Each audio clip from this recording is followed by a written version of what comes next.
and welcome to yet another video of English and Fun। आज का जो हमारा टॉपिक है वो है आर्टिकल। आज हम पढ़ने जा रहे हैं article. Actually finally board setup एकदम कंप्लीट और आज से जो है हम प्रॉपर स्टडी स्टार्ट करने वाले हैं। और जो हमारा पहला टॉपिक है वो मैंने चुना है आर्टिकल। आर्टिकल क्या होते हैं, कौन सा आर्टिकल कहाँ यूज़ होता है, ए, एन और द जो हमारे तीनों आर्टिकल्स होते हैं, इनका जो भी कन्फ्यूज़न है, जो भी कन्फ्यूज़न आपके दिमाग में होता है इनसे रिलेटेड, उसको हम आज के इस 15 से 20 मिनट के वीडियो में क्लियर करेंगे। 110% गारंटी। आज के बाद में आपको आर्टिकल में कोई भी कन्फ्यूज़न नहीं होगा। बस आप वीडियो में एंड तक बने रहना, वीडियो को एंड तक देखना, कहीं पे भी स्किप मत करना। प्लीज़ वीडियो एंड तक देखना। आज आपका ये कन्फ्यूजन आर्टिकल का क्लियर हो जाएगा। तो आइए चलिए हम स्टार्ट करते हैं वीडियो को। और उससे पहले आप अगर चैनल पे नए हो तो प्लीज़ चैनल को सब्सक्राइब। चलो शुरू करते हैं अपन हमारा आज का टॉपिक जो कि है article. Article a, an, the, तीन होते हैं आर्टिकल जो कि दो प्रकार के होते हैं। कौन कौन से? इंडेफिनिट आर्टिकल और डेफिनिट आर्टिकल। इनडेफिनिट आर्टिकल का मतलब होता है जो कि अनिश्चित होते हैं। जो आर्टिकल अनिश्चित होते हैं, जो अनस्पेसिफिक होते हैं, उनको बोलते हैं इंडेफिनिट आर्टिकल। और दूसरा हमारा होता है डेफिनिट आर्टिकल जो कि स्पेसिफिक होते हैं, प्रॉपर होते हैं, जहां पे हमें पता चल जाता है कि हाँ इसी के बारे में बात हो रही है। वो होता है डेफिनिट आर्टिकल यानी कि द, जहां हमें पता चल जाता है कि हाँ जिसके बारे में हम बात कर रहे हैं उसी के ही बारे में बात हो रही है और किसी के बारे में बात नहीं हो रही है, तो यूज़ होता है द। और अगर हमें पता नहीं चल पाता है जिसके बारे में हम बात कर रहे होते हैं, वो अननोन होता है, वो अनस्पेसिफिक होता है, तो इसका मतलब वो कौन सा आर्टिकल हो गया? वो हो गया आपका इनडेफिनिट आर्टिकल। तो इनडेफिनिट आर्टिकल में जो है वो दो आर्टिकल्स आते हैं। पहला है आपका a is used before consonant sound.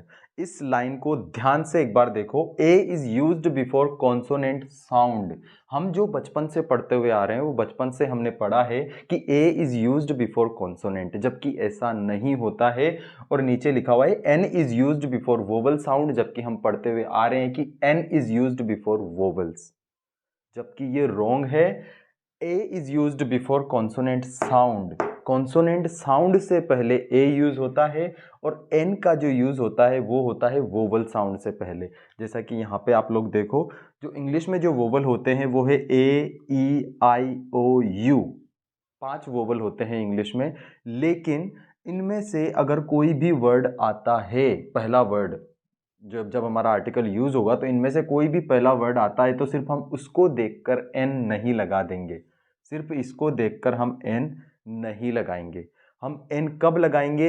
जब इन वर्ड्स का ए, ई, आई, ओ, यू जो होता है, इनका जब साउंड आता है अ, आ, ई, ऊ, ए, आई, ओ, औ, अंग, अह, इनमें से जब कोई भी साउंड आपको मिलेगा तभी आप आर्टिकल एन का यूज करोगे, अदरवाइज आप वहां पे अ लगाओगे। अब बारी आती है कॉन्सोनेंट साउंड की। तो ये जो साउंड्स हैं अ, आ, ई, ऊ, ए, आई, ओ, औ, अंग, अह को छोड़कर बाकी जितने भी साउंड बचे हैं वो सारे के सारे साउंड कौन से हो गए? Consonant sound. यानी कि क से लेकर ज्ञ तक के जो आपके साउंड हैं वो सारे के सारे साउंड क्या हो गए? Consonant sound. तो अगर अ से लेके अह तक का अगर साउंड आता है, किसी भी नाउन का साउंड अगर अ से लेके अह तक हो तो हम वहां पे यूज करेंगे एन। और अगर किसी भी नाउन का साउंड क से लेके ज्ञ तक हो तो हम वहां पे यूज करेंगे ए। ठीक है, जैसे यहां पे फॉर एग्जांपल मैं लिख रहा हूं यहां पे यूनिट। तो यूनिट देखा जाए तो ये अगर हम इसकी बात करें तो यूनिट यहां से आ रहा है, लेकिन इसका साउंड य है। क्या है इसका साउंड? य है, इसलिए यहां पे एन यूज नहीं होगा। यहां पे क्या यूज होगा? यहां पे ए यूज होगा, अ यूनिट। ठीक है, अब मैं अगर यहां पे नीचे एक और एग्जांपल दूं तो यहां पे आप देखो, जैसे अभी अम्ब्रेला। ठीक है, अम्ब्रेला। अब यहां पे भी यू है, यहां पे भी यू है, लेकिन यहां पे इसका साउंड आ रहा है य और यहां पे इसका साउंड क्या आ रहा है? अ। तो इसलिए हम यहां पे यूज करेंगे एन। क्यों? क्योंकि साउंड ये है, अ का साउंड आ रहा है, इसलिए हम यहाँ पे यूज़ करेंगे अ। एक और एग्जांपल मैं आपको देता हूँ, जैसे अभी मान लो यहाँ पे मैंने लिखा है यूनिवर्सिटी, ठीक है, तो यूनिवर्सिटी से पहले हम लगाएंगे यहाँ पे अ। क्यों लगाएंगे हम यूनिवर्सिटी से पहले अ? क्योंकि साउंड किसका आ रहा है, य का साउंड आ रहा है, इसलिए हम यूनिवर्सिटी से पहले लगाएंगे य। ए और एन के कुछ एग्जांपल्स देख लेते हैं, उसके बाद हम चलेंगे द की तरफ, क्योंकि द जो है वही सबसे बड़ा कंफ्यूजन में है। हमने बचपन में पढ़ा था कि नदियों के नाम के आगे, धार्मिक पुस्तकों के नाम के आगे, इसके नाम के आगे, उसके नाम के आगे द लगता है। वो सही बात है, लगता है, लेकिन इसके सिर्फ वही रूल्स नहीं है। द का जो आप लोग समझते हो कि जो स्पेसिफिक रूल्स हैं द के, सिर्फ वही रूल नहीं है। द और भी बहुत सी जगहों पे यूज़ होता है, जो कि हम आगे वीडियो में देखेंगे, पढ़ेंगे। उसके लिए आपको वीडियो को कहीं भी आप स्किप मत करना, आप वीडियो को प्लीज़ पूरा देखना अगर आपको आज आर्टिकल पूरे समझने हो तो। अब अपन बात करते हैं, यहाँ पे कुछ एग्जाम्पल्स देखते हैं। एन एप्पल, क्यों? क्योंकि साउंड आ रहा है ए का। अ बुक, क्यों? क्योंकि साउंड आ रहा है ब का। अ काउ, क्यों? क्योंकि साउंड आ रहा है क का। अ यूनिवर्सिटी, क्यों? क्योंकि साउंड आ रहा है य का, सॉरी। एन अम्ब्रेला, क्यों? क्योंकि साउंड आ रहा है अ का। अ यूनिवर्सिटी, क्यों? क्योंकि साउंड आ रहा है य का। एन इंटेलिजेंट गर्ल, क्यों?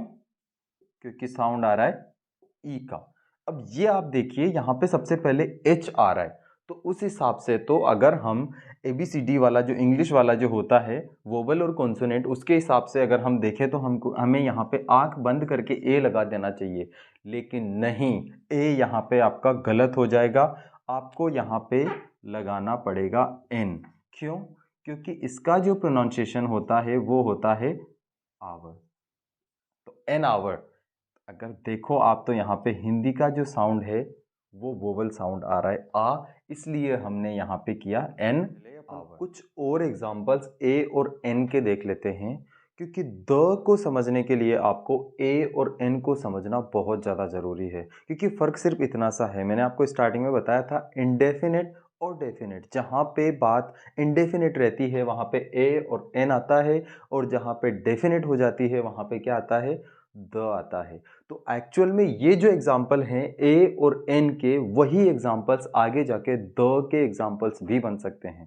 तो इसलिए आप ध्यान से पहले एक्सरसाइज को देखो एक बार। She is having an umbrella, क्यों?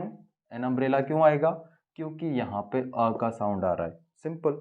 उसके बाद में she is a good girl, क्यों अ गुड गर्ल? क्योंकि यहाँ पे ग का साउंड आ रहा है, जो कि एक कॉन्सोनेंट साउंड है, एक व्यंजन साउंड है। ही इज एन इंट्रोवर्ट, इंट्रोवर्ट के आगे एन क्यों आया? क्योंकि यहाँ पे ई का साउंड आ रहा है, जो कि एक वोवेल साउंड है। उसके बाद में दिनेश इज अ पेंटर, यहाँ पे अ क्यों आया? क्योंकि यहाँ पे प का साउंड आ रहा है, जो कि एक कॉन्सोनेंट है। फिर उसके बाद में शी इज अ प्रिंसेस, यहाँ पे अ क्यों आया? क्योंकि वापस से यहाँ पे प का साउंड आ रहा है, क्योंकि प्रिंसेस का पहला वर्ड है प, और प एक कॉन्सोनेंट साउंड है। उसके बाद में आता है she is going to fly an aeroplane, क्यों आया एन? क्योंकि यहाँ पे ए का साउंड आ रहा है। उसके बाद में आई एम ईटिंग एन एप्पल, क्यों एन एप्पल? क्योंकि ए का साउंड आ रहा है, और ए जो है वो एक वोवल है, एक वोवल साउंड है। उसके बाद में next example, he is an intelligent boy, why an intelligent boy?